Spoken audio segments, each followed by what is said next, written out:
you have your wet season, your dry season, right? And so like you have to collect almost all your year's worth of water in the wet season to last you, right? Is that the idea? And it is almost 6 months, so it's almost split exactly in half.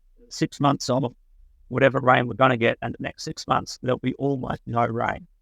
It'll be quite an interesting event. We get a rain shower over summer.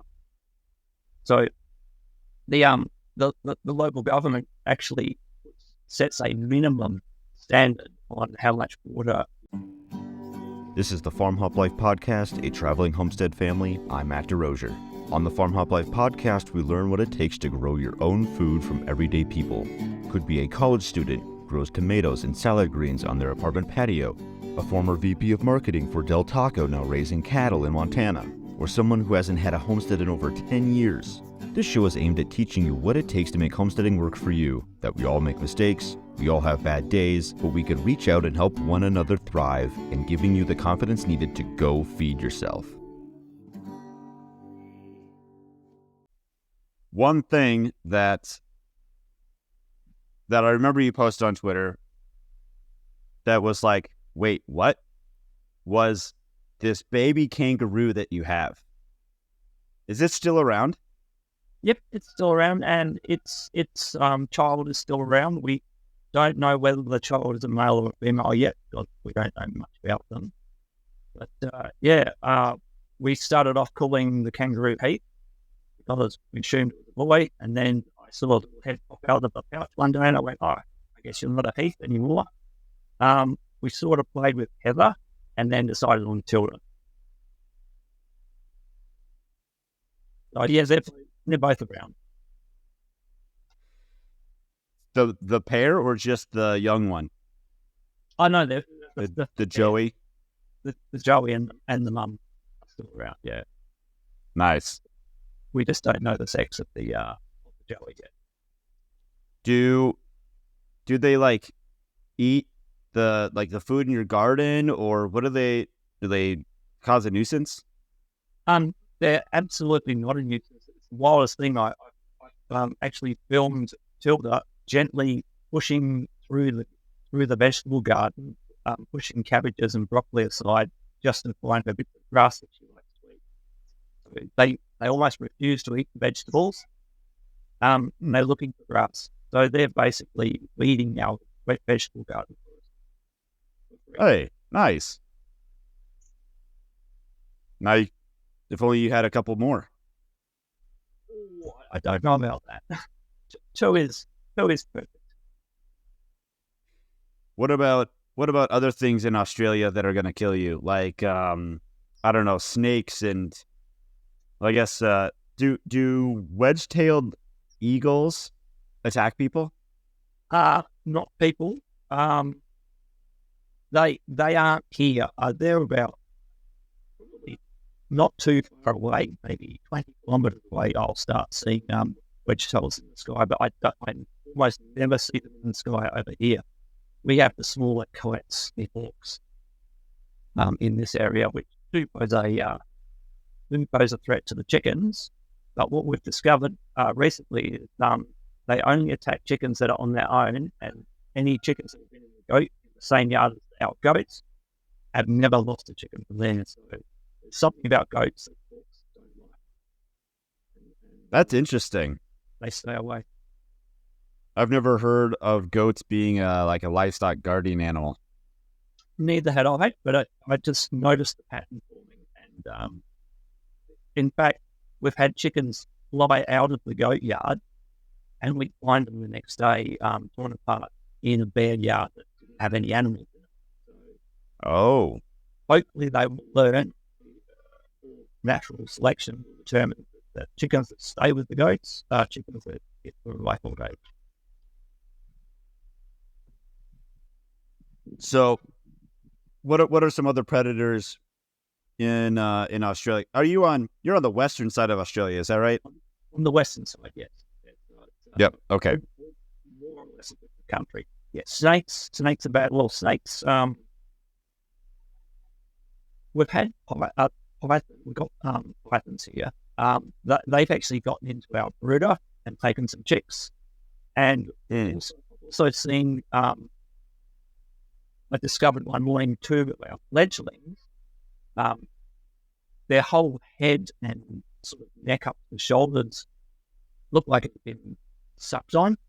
And my guess is the python has tried to eat them and thought, this isn't going to happen, because our pythons are small. Because we're not there to equate them. So they could take a chick, but obviously they tried to eat a fledgling and just couldn't do it and spat it back out and killed them, which is good.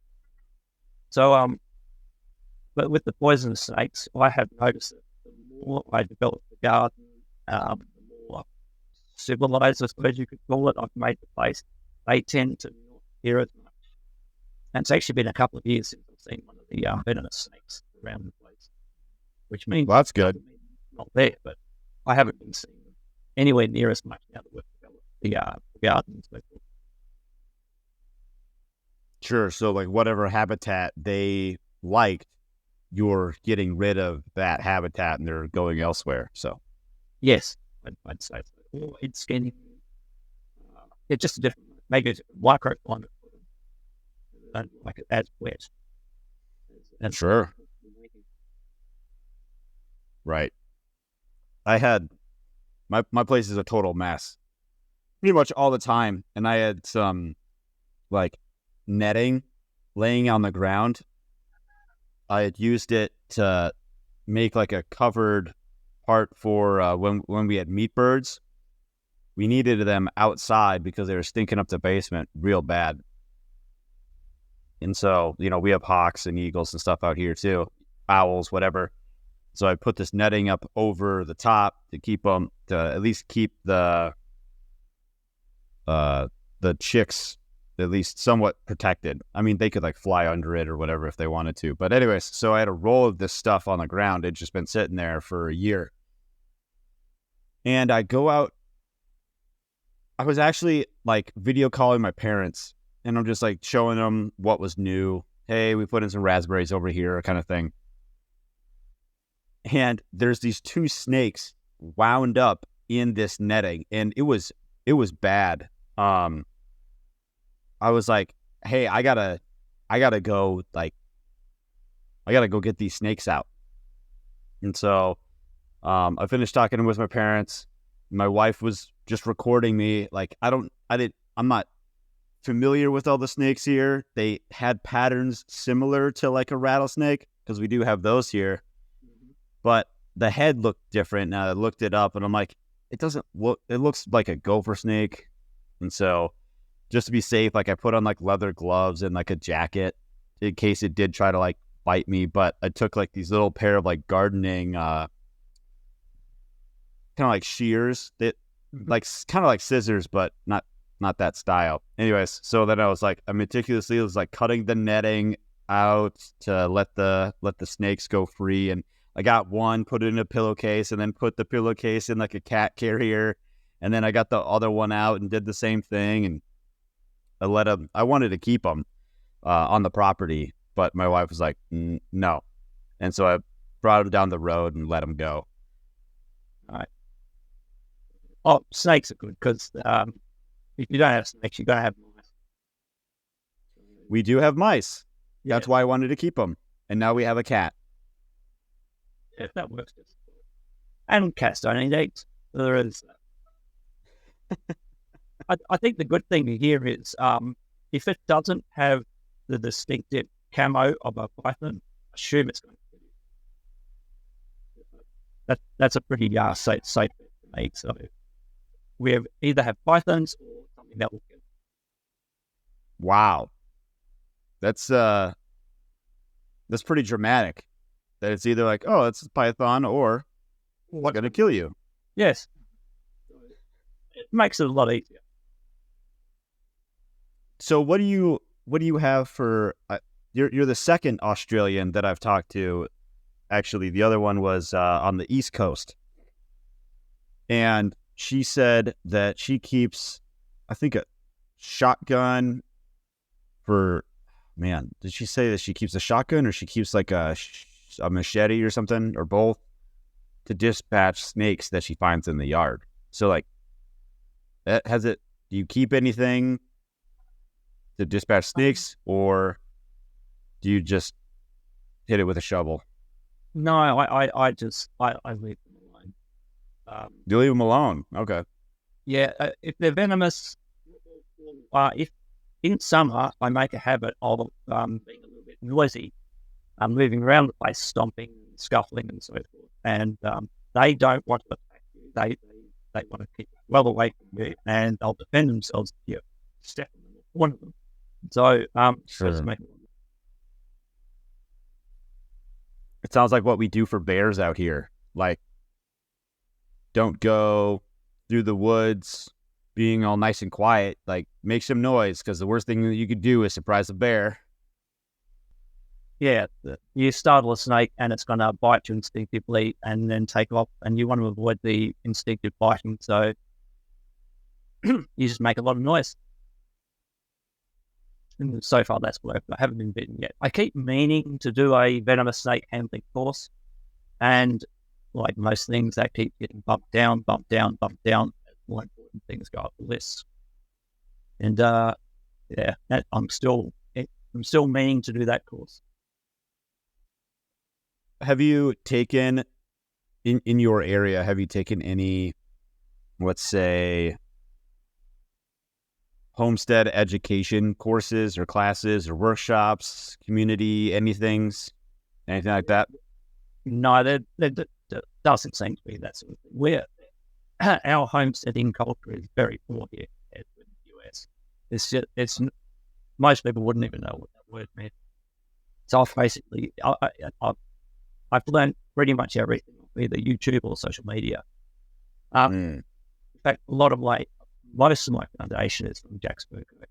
Listening to his podcast, that's where I got probably 90% of all my knowledge from. Watching his show, and then he'd do some sort of interesting project. I go, oh, I'm going to do that interesting project, and just start learning and making mistakes along the way. So, yeah, let's get into that. So then, is that how you came to get into homesteading then? Is through the survival podcast, or? No, the podcast followed me getting into homesteading. I was living in suburbia. I was content with my suburban life, and the girl I was living with at the time, she brought home these Bill Mollison books. It wasn't his permaculture. At the time, it was like Permaculture 1, maybe, and then one of the other books. I had a bit of a read through those, and I thought, oh, no, none of this makes sense. I don't like this. And then a few days later, she brings home Gaia's Garden by Toby Hemingway. Mm-hmm. And I read through that, and I was hooked. It was just the different style, the different delivery. He laid it all out perfectly, and I absorbed everything, and I was hooked. But no, I have to leave the city now. I have to buy a little bit of land. I have to do what Toby's telling me to do. And from there, I got onto Paul Wheaton. Got onto his website, listened to a few bit of his stuff. From Paul Wheaton, I learned about Jack Spurko, and then I sort of almost transitioned from Paul Wheaton to Jack Spurko, listening to him exclusively. And from there, with Jack's interviews each week, I just discovered the rest of the homesteading world, and it went from there. And eventually sold up in the city, and bought some land out here, built a makeshift shed, which I'm still living in, and just everything led from there. So, about what year did you get out to get out of suburbia? 2009, I bought the property, and 2012 we sold the property and moved out here. So Nice. 3 years was spent just building the shed, preparing the house site, and getting a foundation for the house site. And then we decided, no, this is taking too long to build the house. Just sell up, move into their shed, and be done with it. Cut all ties. So 2012 made the permanent move here, and since then I've just been slowly developing things as I learn about them, making mistakes, starting new things, seeing what works and what doesn't work. Your house then, so you're just doing all the work yourself, I'm assuming. Yes, all except the foundation. I'm building all the walls myself, and then I'm going to have a suspended concrete slab as the roof, just to make it into a bushfire-proof bunker. So that's maybe our biggest threat here is a inferno fire. So I want this thing to be perfectly temperature-wise constant and bushfire-proof, which means a concrete roof.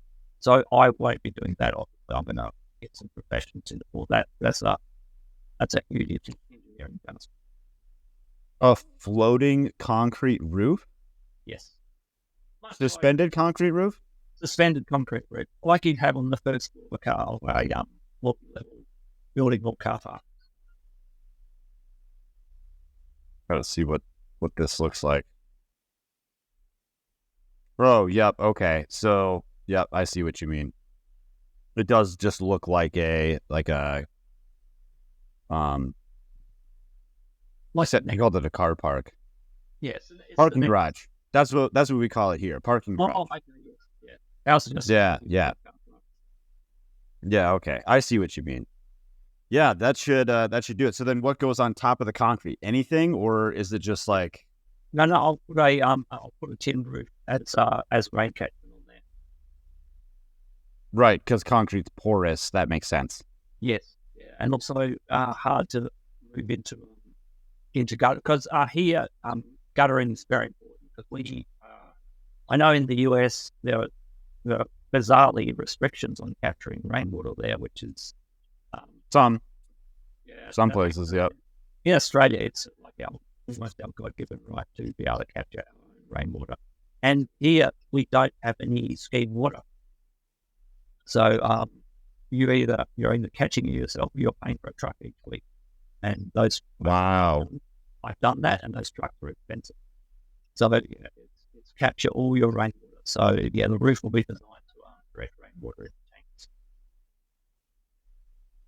How big is the tank that you have to hold the water? Because and then you have to, because you have your wet season and your dry season, right? And so like you have to collect almost all your year's worth of water in the wet season to last you, right? Is that the idea? It is almost 6 months, so it's almost split exactly in half. 6 months of whatever rain we're going to get, and the next 6 months there'll be almost no rain. It'll be quite an interesting event. We get a rain shower over summer.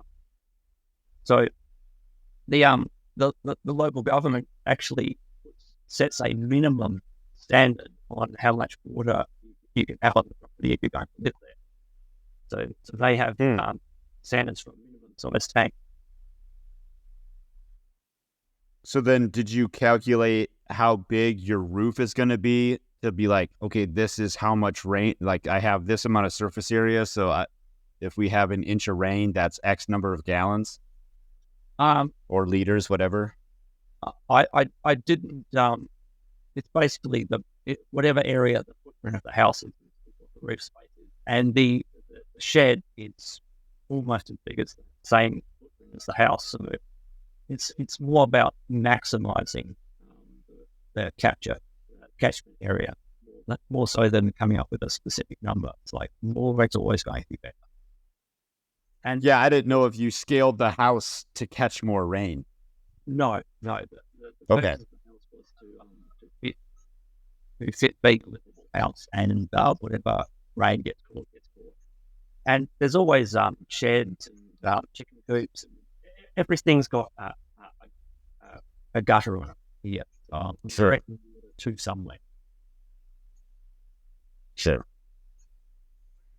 So when you're done with the house, do you have like an estimated date of completion or year of completion? Like give it another year or two and you're done, or? As in my personal goals, well, it would have been nice to have done it like 10 years ago, but like everything else on homesteading, it's always a work in progress.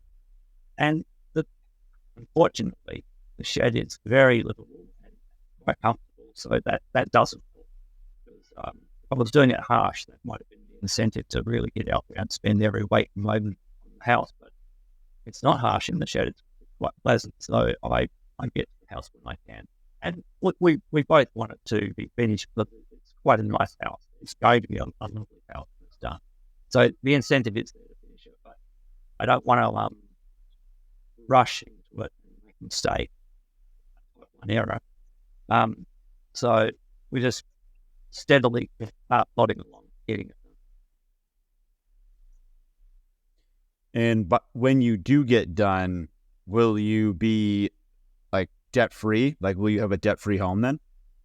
I've only got about 20,000 left on the mortgage, which is my only debt. So I'm not.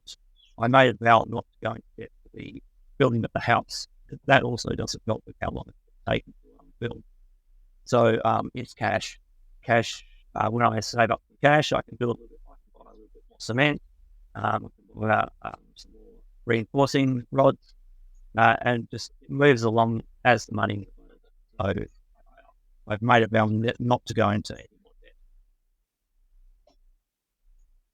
So being part of like, so did you design this house, or did you hire somebody to design this for you, or?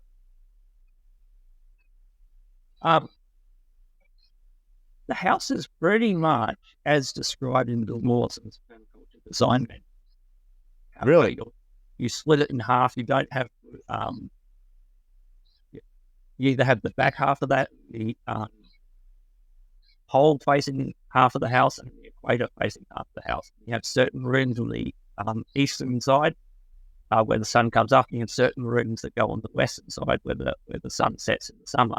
So I read that entire section about how to design the perfect house, and I drew it down. I drew it on a piece of paper, and I took it to an architect, and the architect turned it into the final product. Nice. Very nice. It's not my own design. It's pretty much the Lawson's design. But I mean, I guess I'll have to check out that section of, was that in Permaculture Designer's Manual? Designer's Manual, yeah. It talks about how to Okay.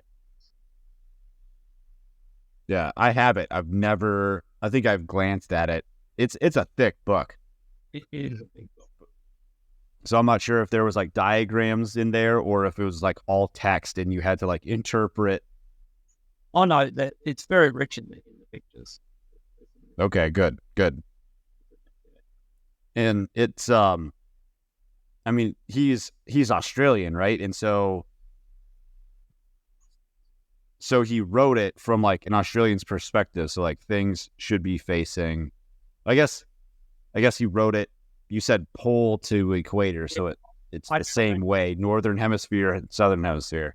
Yeah, I try to avoid using north and south, because north and south in terms of a house means something very different to you than it does to me. So yeah, it's very awkward to say pole facing and equator facing, but it's the best I can come up with. Just so you no, I like it. It's helpful. When I say the equator facing windows, you know exactly what I'm talking about. Whereas if I said north windows, that's very different to what you would be thinking. Yeah. So one of the things that I only found out recently is that you were building or are building a rammed earth house. Now that I dabbled a little bit in like learning about alternative building methods. I still think they're super cool. If I were to do it all over again, I would do a rammed earth house here. I just like the way they look. Think they're awesome. And I looked at going to a school up in Canada for like 2 weeks to learn how to build them. Didn't have the time, didn't have the money. We just have a conventional house here, just like in-ground insulated concrete forms for the basement, walkout basement, and yeah, just stick frame up on top of that. But so when you're like, I got to look at some rammed earth recently, and then you're like, hey, I have a rammed earth house. I'm like, tell me everything. You're like, what do you want to know? I'm like, everything. I want to know about it. I want to know all about it. And in prepping for this, you had said that you're actually getting away from the rammed earth part of the build. Yeah. What happened there? The equipment went away, pretty much. That's what happened. When I started, I had a guy, a friend nearby who had his own bobcat skid steer loader, and we were using that to mix up the fill and put it, lift it all the way up into the top of the framework, which was perfect for it. And I bought a compressor because you need some serious compression. Pneumatic tamper, is that what you're talking about? Tamper, hoses, compressor, and I think I had 2 weeks off, and we thought we're going to build this house. We're going to put it all. We're going to do it all in 2 weeks, and we soon discovered after the first week how brutal it is to do that. You're spending 90% of your time putting formwork together and taking formwork apart. And we hadn't even got close at the end of the first week, and I was looking at it going, no, this isn't going to happen. And second week, we did as much as we could, and then then I had to go back to work. He had to go take his bobcat back to his farm so he could do his work around the farm. He ended up moving quite a ways away and taking it with him. Now I thought, so I can hire a bobcat, and I don't know how to drive it. You need 2 people. And I thought, well, I could do it in concrete. And I ended up selling the compressor, selling the hoses and hamper, and I built my own concrete crane out of scrap wood with just a little workshop hoist on top that would pick the concrete up by level and just dump it into the bucket. And of course, all you need concrete instead of this hamper and compressor is just a vibrator. Sure. Yeah. So it was more just scaling down to what was manageable. That if I had the tools, I would have kept going with rammed earth, but this necessity meant I could turn it into convert to concrete, and using the same coloured gravel as what I was using for rammed earth. They do look very similar. So I was able to blend the two, and where you see the transition from rammed earth to concrete, it looks okay. You should send me a couple of pictures. I should do that. Yeah. What? That'd be awesome. I'm getting ready to start some work on it, so I needed to make my stuff, and then I'll do a walk around with the video camera and just do a bit more short of the reboot. Yeah, that'd be great. Yeah, the rammed earth, like it does it. For people that don't know, you're basically using it's like sand, clay, a binder like lime or Portland cement, and then I think there was one other ingredient, and water. Are you thinking of the waterproofing agent? I don't think so. No, I thought there was. We were using road base, sand, Portland cement, and mixing in some waterproofing just to make it less. Okay. Sure. Yeah, and then so you have to have a form just like concrete. You lay it in there and you tamp it. Now you can just tamp it by hand, or you could use a compressor with like a pneumatic tamper. So like you push down and it like just vibrates, and so like you don't have to go up and down manually all the time. Just like you just sit there and guide it. Like you were saying, I've never done it. I've watched a lot of videos on it. It just takes a lot of time, like you were saying, before, like, especially if you have a little bit of a complicated house to like the foundation and corners, and because for the most part it's only in exterior walls, anywhere from a foot thick to 2 foot, like 2 foot thick, like in Canada. Sometimes they put like 4 inches of foam in the middle.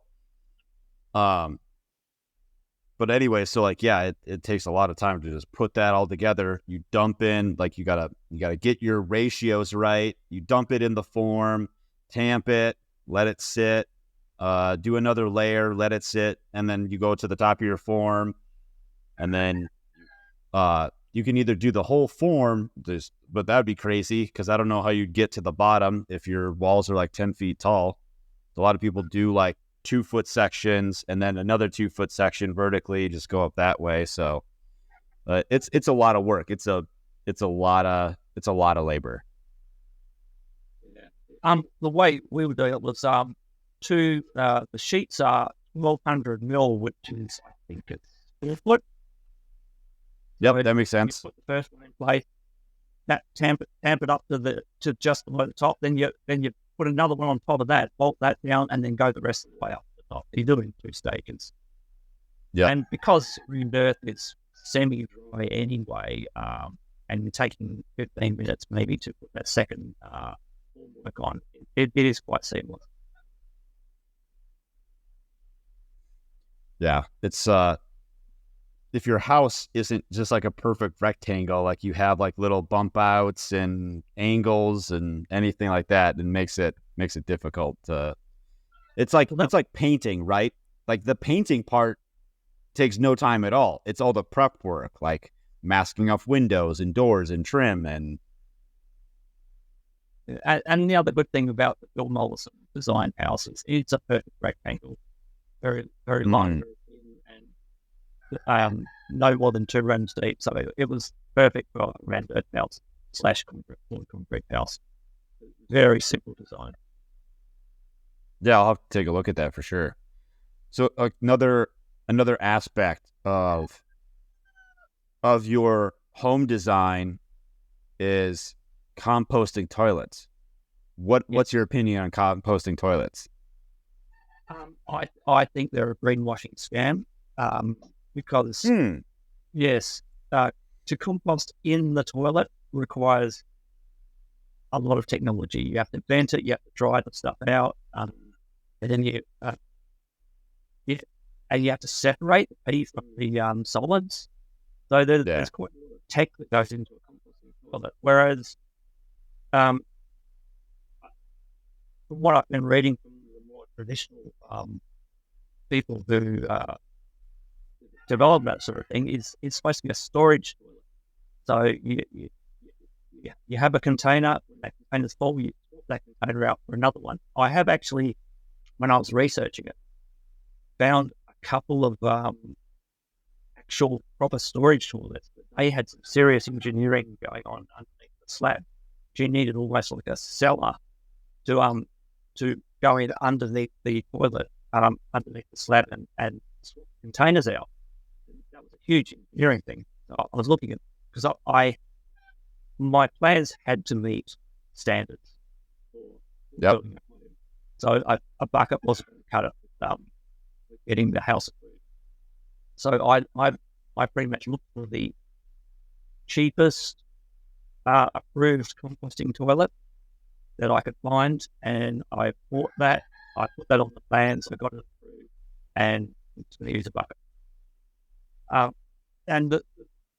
I got onto a guy named Joseph Jenkins who designed the human manure toilets, and it is pretty much just a 5-gallon bucket, nothing more, but you build the most beautiful wooden toilet around that 5-gallon bucket. So to look at it, it looks very flash, it looks very ostentatious. It's a really nice toilet, but it's a plastic 5-gallon bucket inside. And once that's full, you swap it out, take it out. He recommended composting it in a large composting bin for a minimum of 2 years, because to sell his books, he wants to be meeting some sort of minimum standard too. Otherwise, he wouldn't be getting taken seriously. And I did that. I did that for a couple of years, filling up a big composting bin out in the garden. Then I thought to myself, I'm going to have to move this one day, and that's hard work. So I came up with another idea of making a hay bale composting bin in the garden, and just building the hay bale up in a sort of a pyramid shape, and eventually cover it, and then that would break down into a mound that you could plant trees around. And that mound would fertilize the rest of the tree, so you're not moving anything anywhere. I did that for a couple of years, and then eventually I came up with the idea: if I just dig a hole where I'm going to plant a tree, tip the contents into that hole and put the tree on top. And by the time the roots have made their way down where the human manure is, it's already broken down. So that's actually my final design. Just dig a hole, dip it in there, plant a tree on top. And that seems good excuse to plant a tree. Yes. And sometimes I'll have a queue of trees waiting for me to fill a bucket. Sometimes I'll have a queue of buckets waiting for me to buy small trees. So it somehow balances itself out. So in your system, are you separating the liquids and the solids, or is it all just collected together? All goes in very simple. Everything goes into that bucket. Started using when the famous toilet paper shortage came along. I thought, what am I going to do now? I got onto biodegradable wet wipes, for baby wipes, and they are so comfortable. Once you've tried a baby wipe, you never go back to it. It's the best thing in the world. And so yeah, that's true. And you get organic bamboo ones that biodegrade. I thought, okay, you can't use them in a flush toilet because you need to have something that disperses almost immediately into a flush toilet or you'll clog it. But bamboo baby wipes, they're just going to decompose in the hole where the tree is. So I've never had that problem. So yeah, I've gone that way since. What about your grey water system? Do you have a grey water system?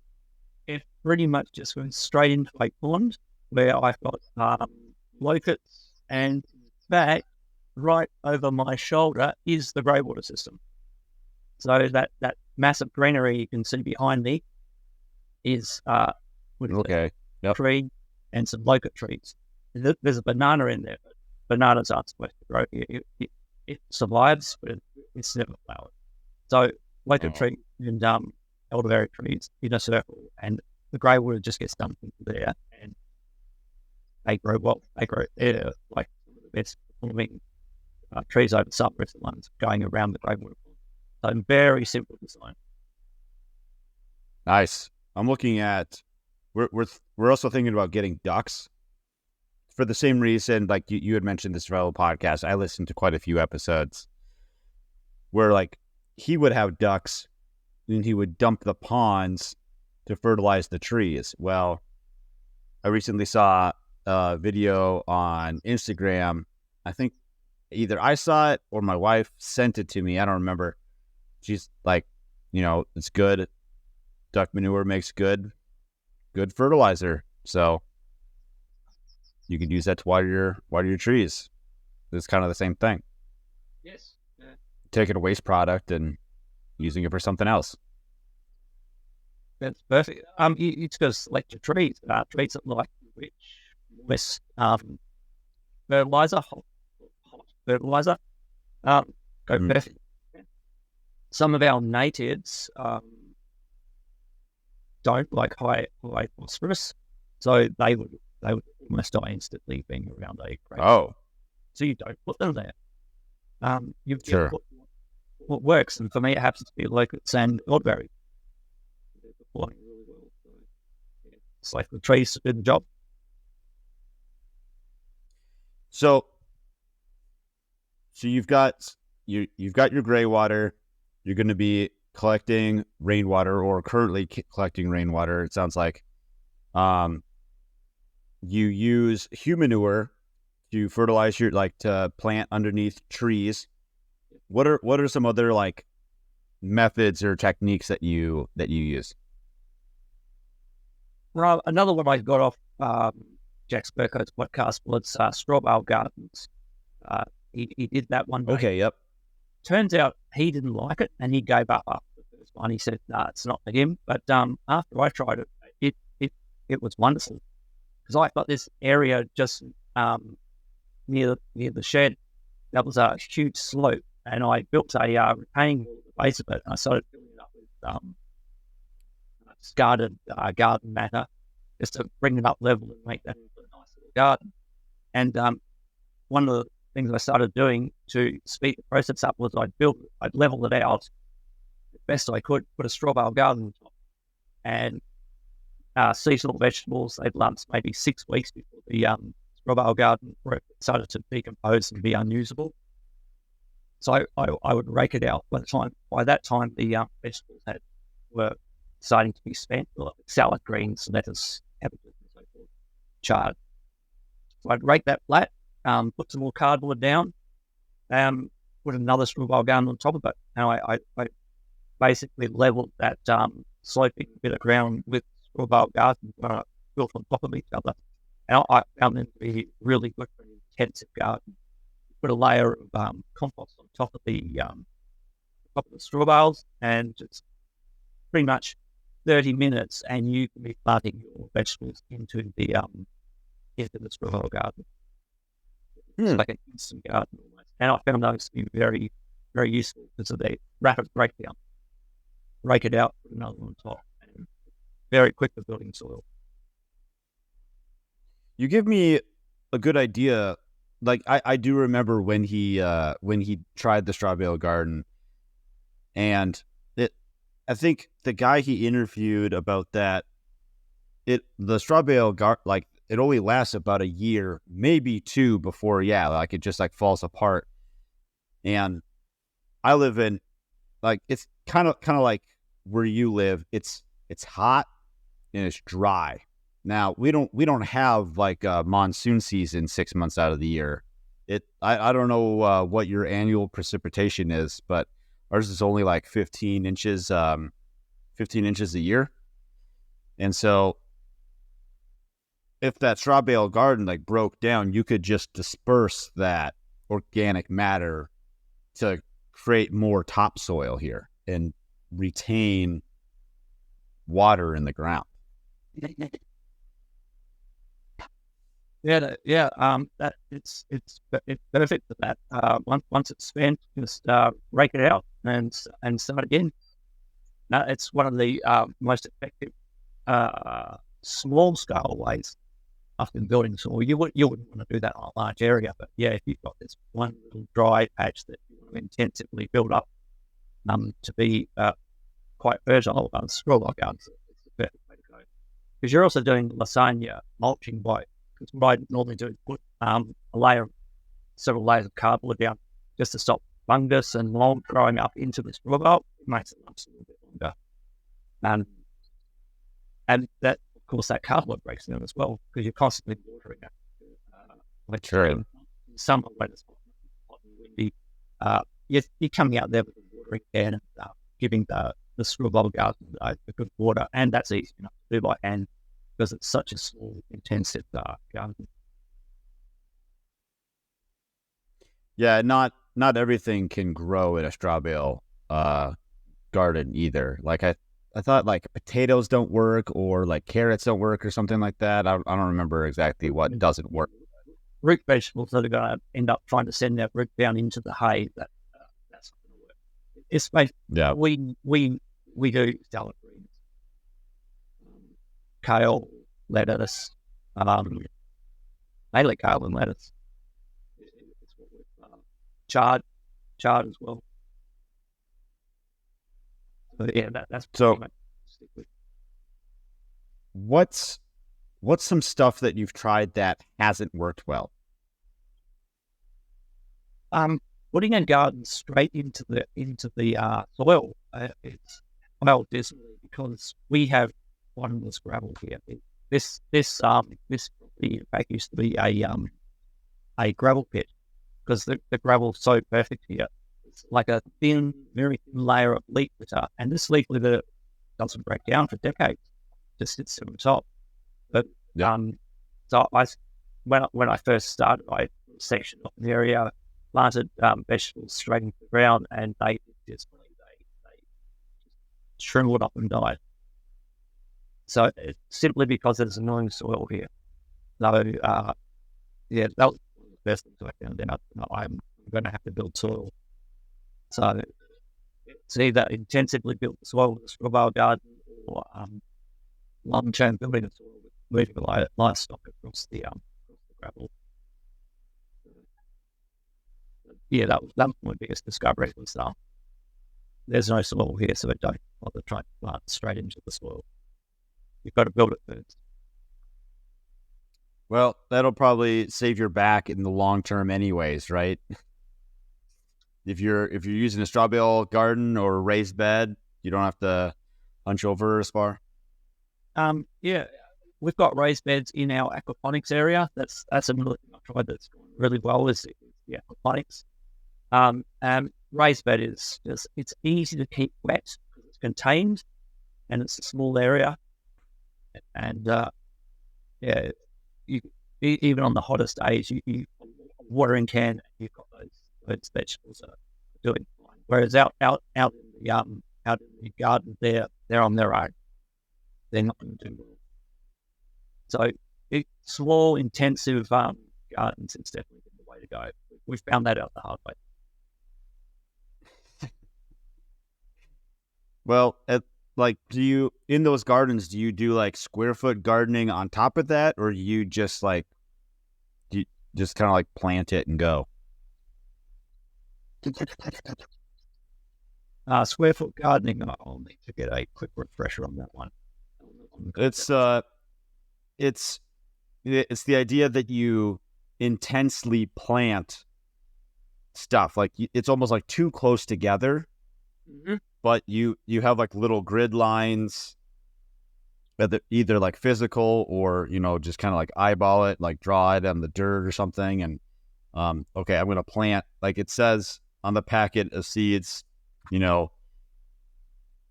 one plant every, I don't know, 3 square feet. Well, I'm going to put 8 of them in there or something. Oh, that sounds exactly like what we do.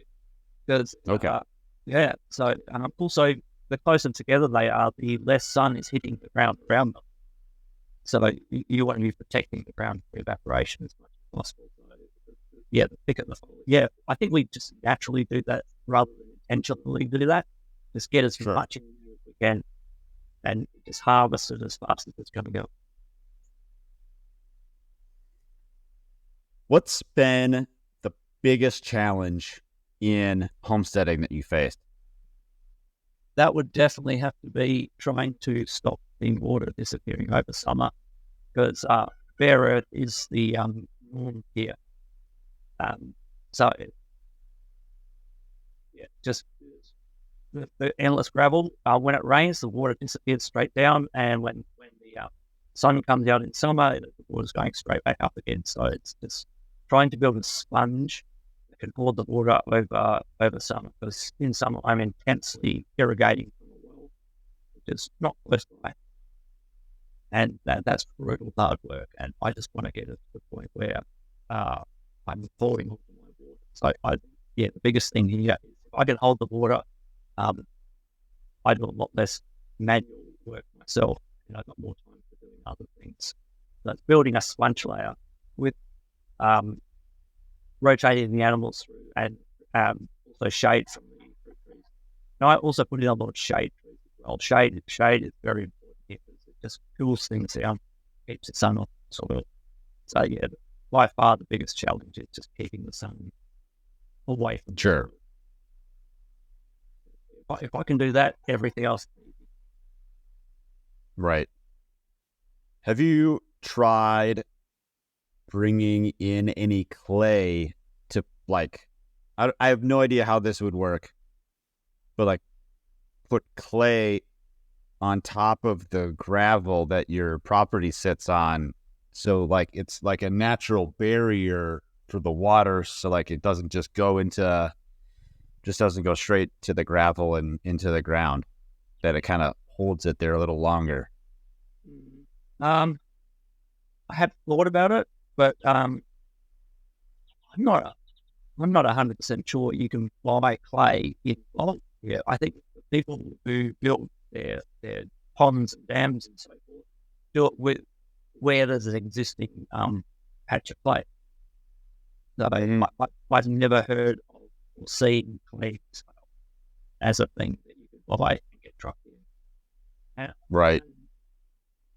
Also, I think perhaps if I'm building enough organic matter, that's going to start holding the water.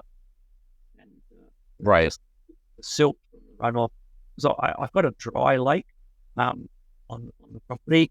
I sort of direct water to direct flowing water to as much as I can, and I'm hoping that over the years of grass growing in winter, dying in summer, growing in winter, dying in summer, that's going to build up an organic layer, which is a more natural way than a clay pond.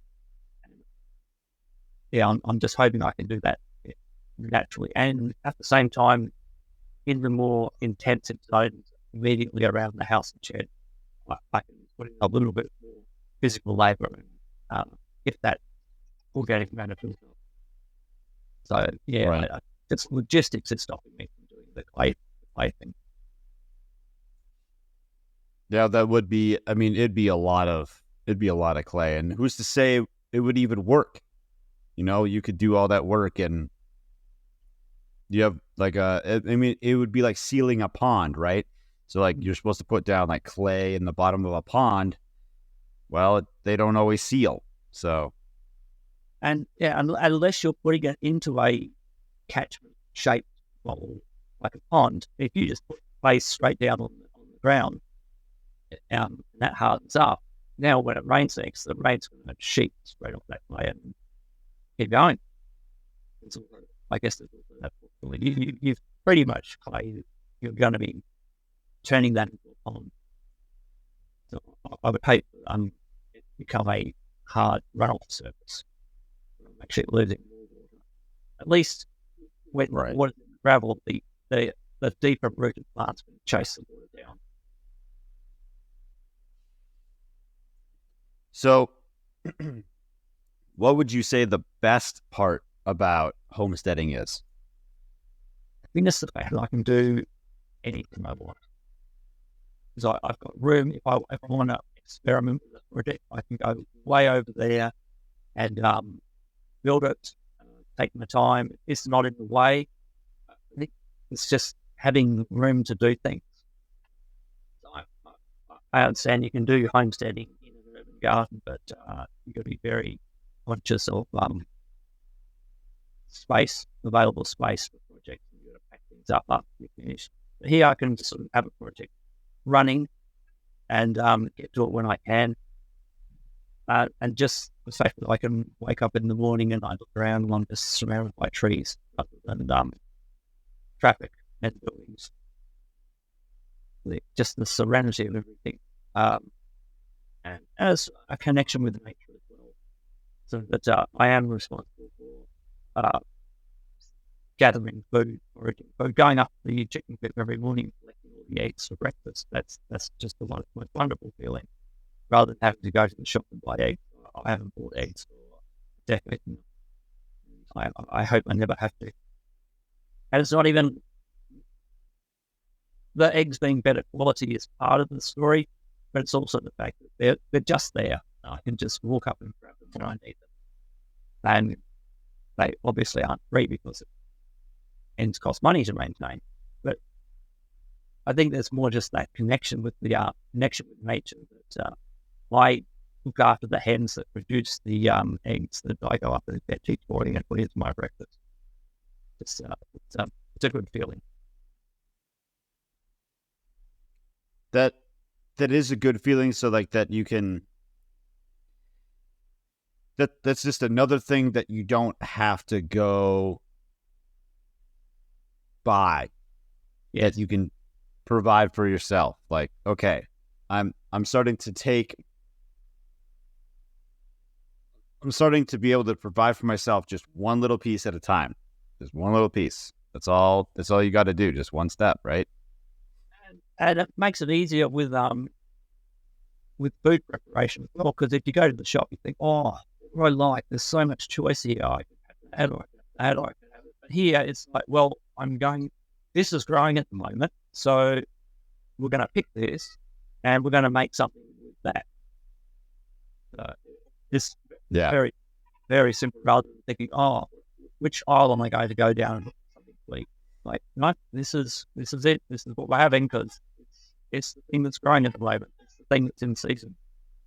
So we're looking forward to peach season coming up. Because peaches have been one tree that's just done remarkably here. not a grafted named peach either. It's one that grew from seed and just appeared on the property, and I started collecting the seeds ever since. And That's awesome. You take the stone from the peach, put it, grow it, and within, I would say, 2 years, that's producing more peaches. So this is its own little they call that land race species of peach that I've developed here. But that's a really good feeling. So when I'm eating those peaches, I'm thinking, this is my peach. This peach doesn't exist anywhere else in the world except here. That's really funny. That's good. That's good. So wrapping up here, what would you tell people that want to get started? Just do it. Don't worry about whether you have the skills. That's what YouTube's for. That's what social media is for. Just get out there, get some sort of accommodation going, and prepare to do without the luxuries and a little bit of self-sacrifice, and you can have what you want. Just take that first step. Planning is fun, but you can get wrapped up in the planning, as Jeff Morton says, paralysis by analysis. Just make sure you're not going to die. Get out there and just get started. Make all the mistakes you can, and start learning.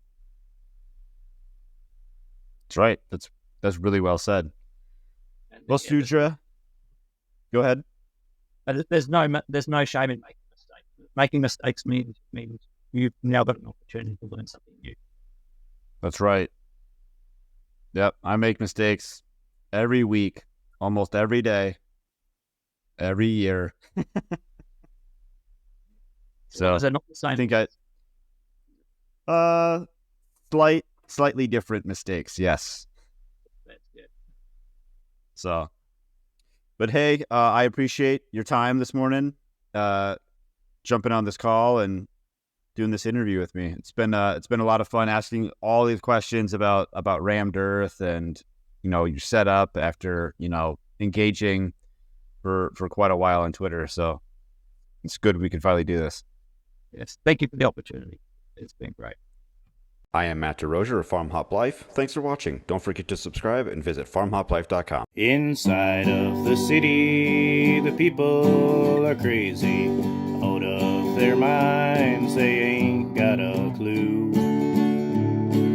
We gone away, headed west for Montana. Left family and friends, all I got now is you.